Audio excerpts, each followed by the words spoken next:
The chairman was surprised to see the cleaning lady putting orange peels in the bucket while mopping the floor. He immediately realized that the cleaning lady in front of him was his long-lost wife, because only his wife used to put orange peels in the water while cleaning. But when he saw the terrible scars on her face, the chairman hesitated. To confirm his suspicions, he told the drenched woman to change into a new set of clothes. When she reappeared in front of him wearing the new clothes, the chairman became more certain she was his wife, so he deliberately mentioned in front of her that his wife had disappeared, and that their 2 children missed her very much. However, the woman showed no reaction. At that moment, his son happened to walk in and witness the scene. The son mistakenly thought the woman was seducing his father. He rushed forward and punched the woman. Furious, he yelled at her for daring to seduce his father at the company, even though the woman denied it. He had seen her and his father hugging with his own eyes. He even asked his father how he could be attracted to such an ugly woman, and if he felt guilty towards his missing mother. Hearing his son's reckless words, for the first time in 20 years, the chairman hit him. The son couldn't believe his father hit him for the sake of a stranger. Out of revenge, that night, he gathered a group of people and cornered the mother and daughter.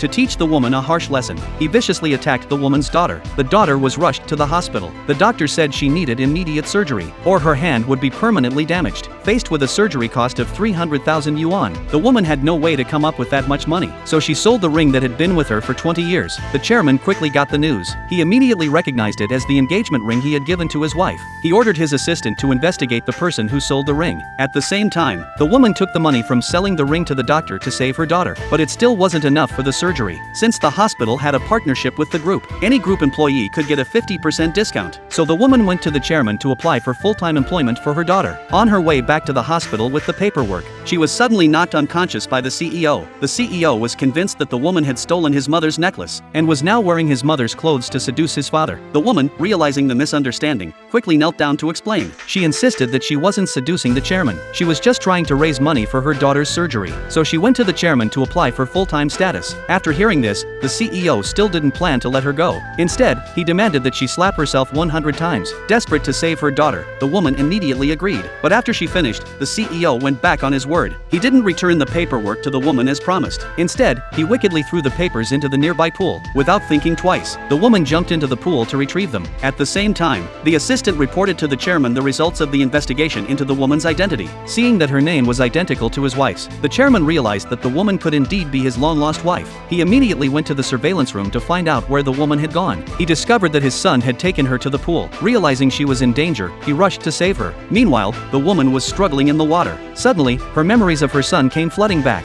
She called out his name loudly. The CEO was curious when he heard someone shouting his name, but he didn't know where the voice was coming from. At that moment, he noticed the woman's wallet had fallen to the ground. When he saw the photo inside, he realized that the woman he had just mistreated could be his mother, who had been missing for 20 years.